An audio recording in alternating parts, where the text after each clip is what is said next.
Hami, thank you so much for joining us on this 30 Men, 30 Days, where we aim to create awareness around men's health, both physical and mental health. So basically, we are showcasing personal stories of men's health experiences, highlighting the challenges and also how they overcame through the strategies that you're going to share today. So hopefully there's a man out there that's going to hear from your story, something that you've gone through, that you've been able to overcome, that can, be able to impact that next man. So, and it's also Men's Health Month this month. So that's why we're also doing here at Africa Healing Foundation. So welcome, Hami. Thank you so much for joining us. The first thing that I am going to ask you is for you to introduce yourself. Let us know who you are. I know who you are. Okay, my name is Hamzat Yakubu, but as you know me, I'm known as Hami, which you know me as, and I'm a train operator on the Jubilee line for London Underground. Amazing. So Hami, how do you take care of your health? For me, I like going to the gym. Go to the gym. I find it relaxing. I like sometimes just sitting in my own time, just having my me time, just me alone sitting, not going out anywhere, watching programs I like or going on YouTube. I like researching on African history, so I watch YouTube videos, go on the internet, and that's how I like to spend my own time and get myself back. Oh, amazing. And I like how before I go on to the question, I just want to point out, because a lot of people think that just because you spend a lot of time alone, because I love to spend time alone. Some of the things that you've mentioned, like I love my own company, and sometimes it's so scary, but also there's nothing wrong with being in that space of where you just enjoy your own company. And I think a lot of people feel like, especially in this generation that we live in, that if you're not out there doing things with people, that there's something wrong with you. What do you have to say about that? I say it's perfect. They're wrong because at the end of the day, sometimes you just want to be on your own. You just want to be with your family. You want to do your things yourself. You don't want to go out there and people pressuring you to do things, or you're now going out because you just want to be seen, to be amongst people. Sometimes you have to do what makes you happy, not what you think other people assume will make you happy. Oh, I love that. That's some wisdom right there. So I just want to know, moving on to your, just your personal, like mental health or physical health, tell us about a time that you experienced a mental or physical health or both, where it left you feeling very vulnerable and hopeless. Okay, there was a time, I think it was before COVID, pre-COVID. They thought I had an aneurysm, so I had three lumbar punctures in 2 days, and unfortunately they hit a nerve, so it damaged a nerve on my leg. So I was finding it hard to walk. So at that point, you get to realize so much things I take for granted, just walking the kids to school, going to the gym, even sitting down. You're in so much pain. You're there thinking, oh, look at me, always active. Now I can hardly move. You're now thinking, oh, will this ever heal? If it doesn't heal, what's going to happen with work? This country is all about paying the bills. You never get a letter through your post. When you get a letter through your post, either a bill or somebody wanting you to buy something. So all these things go through, it goes through your head. And obviously, growing up in Africa, we have a different mentality. They always give you that impression. You, as a man, you always have to be out there. You can't get, your woman shouldn't support you. So although coming here, it's broadening your horizon, you're like, it's not what it's meant to be, but still at the back of your mind, you have that at the back of your mind playing. Hmm. Oh, wow, that's amazing. Um, I just want to hear, like, because obviously people in Africa listen to this, and obviously people around the world are gonna get to listen to this. And I think this is also about educating people on exactly what some people don't know what an aneurysm is. So if you can just explain, what it is, what are the symptoms that probably someone should be looking out for. Just give a little brief about that, because we know men don't like to go to hospitals.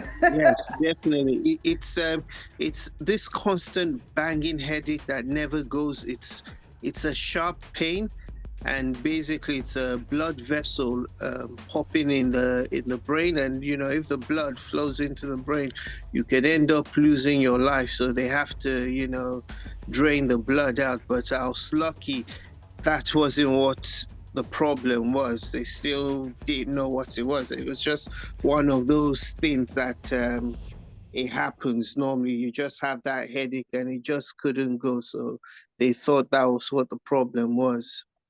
Oh, and how was that, like, mentally? What did that do for you as a man? Because I know you've just spoken about, just um, having to live up to certain expectations of society.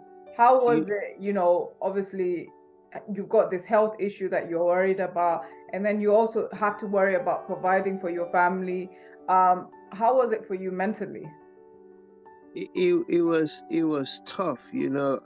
As I said, when you grow up in Africa, you grow up in a society that, as for men, you have uncles who grew up in Africa and they hardly go to hospital, no matter how sick Mm, they are. We have that thing at the back of our mind that you're a man, you're strong, nothing puts you down. If you have a headache or there's a problem, they tell you just need to go and sleep it off. That's they give you this impression, no matter what, you have to keep going. That's why you see so many people we look at as mad in back home. So many men you think are mad. It's just these mental health issues, nobody to talk to, and obviously it's not being addressed the right way. yeah. No, I love that you say that. And I think I have personally have a personal experience with my dad. And that's why I think this whole 30 days is very important for me to be able to shed the light on men's health, because, you know, sometimes I always wonder in terms of how long did how long did he suffer in terms of internally, like realizing within his body that there was something wrong, but obviously not being able to talk about it, not being able to share or to even go to the doctors. And because with men, it's either there's this one, they don't like to go to the one where they check your prostate. If you hear any man talk about this, they don't want to, but then it's going to save your life. What can you say to just encourage someone, another man, like to just get that courage to just go to the doctors and just get checked out? You see, for me, I've even had my prostate checked. What crosses when you have a family, you look at your kids and you say to yourself, look, you're looking at yourself, oh, I'm all manly, how can they do that to me? But Mm, that's the difference between you staying alive and seeing your kids till they graduate and till they have kids. mm, So sometimes us being all this macho does not help things. We need, as men, to realize at times we need help, and we shouldn't be scared to cry for help, because we have this feeling that when you're in crisis and as a man, if you talk, you'll be looked at as weak. mm, Like, well, my wife would think I'm weak, or my friends would think I'm weak. People start talking. At the end of the day, I tell people, those people that are talking, that you feel are talking, that thing you're refusing to do, they have done it themselves. Those people might have gone out and they have looked for help, and you're there thinking, oh, they're going to talk. It doesn't matter. This is your life. Your life comes first. This is your life. This is your family. Because, if I pass away today, it's going to have a huge impact on my wife. It's going to have a huge impact on my kids. So it's not just about thinking about me. You have to think about the others, because as a man, your health, it impacts your family also. They get affected. So it's something we should be brave to open up to. Oh, I love that you said something there, and that is put your life first, and also think about the people around you, because in this society, I think there is a there is a societal expectation for men to first of all be macho, for men not to cry, for men to just get on with it. What do you think that is doing to the society of the young generation that's coming up now? And obviously knowing that you have a son, what goes through your mind like when you think about things like that? What goes through my mind is that, that's why they're very violent, because you give boys the impression they can't cry, they can't show weakness. So all this builds up. So when they now pour it out, they don't know how to pour it out. It just it explodes. Mm. I say, look, you're a man. When it's time to be tough, be tough. When it's time to be emotional, be emotional. When it's time to cry, when it's time to laugh, do all these things. That's what makes you human. It Mm. doesn't take anything away from you. You could be a guy, they say, oh, he's very emotional.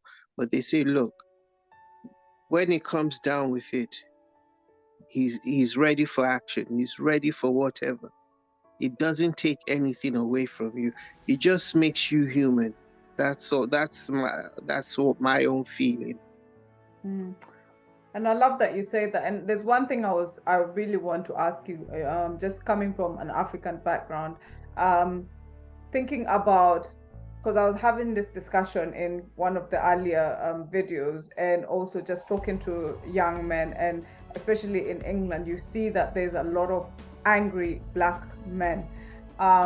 And that's down to things like broken families, also things like just their own traumatic experience that they probably have not spoken about. In terms of young people, especially within the sort of like the black background, how can we start to be able to strengthen, first of all, our communities, and also make it okay for people of color to start, going and approaching help and not thinking that there's something wrong with that? I think it starts with the parents, as a child. When you see your parents talk about this and take positive actions, then also as parents, why these black kids are like that is that we forget some of us grew up in Africa.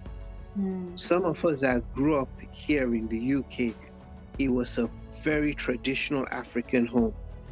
You should also remember the way you were brought up, you can't bring your children in that same way. Society has changed, times have changed. There are things that my mom or uncles or people told me when I was growing up, things I did, some form of discipline in school. You can't do it to the kids now. Unfortunately, they're not built like that. Society has changed. Our parents, when they were growing up, they would tell you, no, our grandparents would tell you, oh, I walked 4 kilometers to school. They would tell you that. But when your parents were in school, they now didn't walk. They actually took a bus or they took a bicycle. So times change. You can't expect, oh, because I walked 4 kilometers to school, my child should walk 4 kilometers to school. Oh, that when my child does something wrong, I should always bring out the cane and flog the child. Times have changed. You can't bring up your child the same way you were brought up. And every child is an individual. You could have 3 kids in the house, and if you notice, the way you talk to each and every one of them is different. When you want to met out some form of discipline, the way you give it out to each of those children is different, because they're different personalities and different approaches need to be taken in order to raise them up as adults. Hmm. Ah, thank you so much, Hami. Those are wisdom that we really needed to hear, and I hope that people have really taken that on board. So to start closing, I want to ask you. I noticed like when I used to ask men around their self-care routine, most of Mm. the men did not have a self-care routine. So I want to hear from you.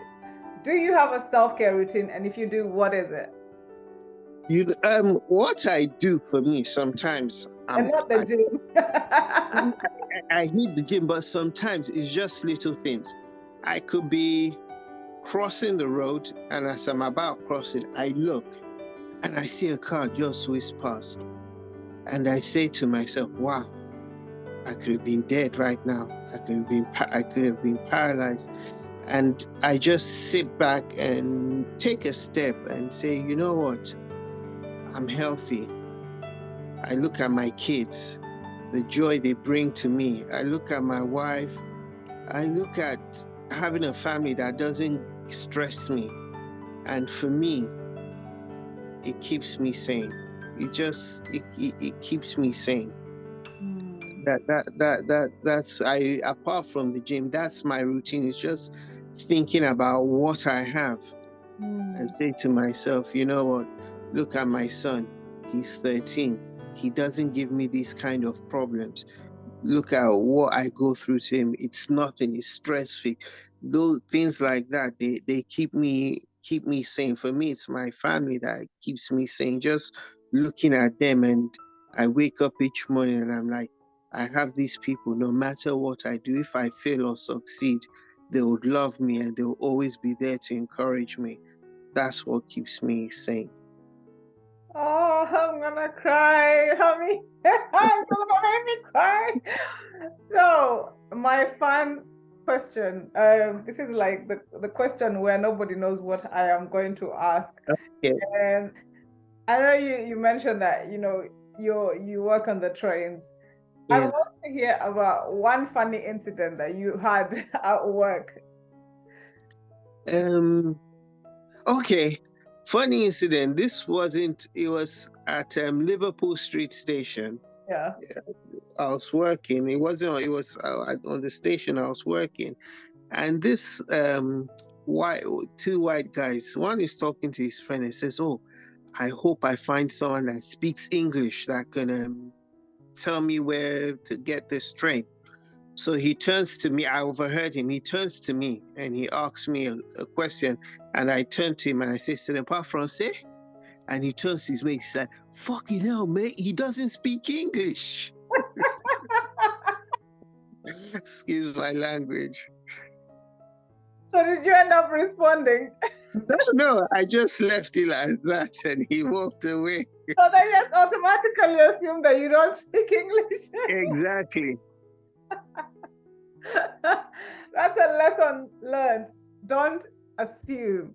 Well, Exactly. thank you so much for taking part in the 30 Men, 30 Days. Stories like this are so inspiring, and I'm so glad that you took time out of your day to just share your message, to just inspire someone who's going through something out there. And I hope that someone is watching this and you have encouraged one more person to actually go and seek help. So thank you, thank you, thank you so much. Thank you for having me. Oh, thank you so much, everyone, for watching. And we'll see you on the next 30 Men, 30 Days.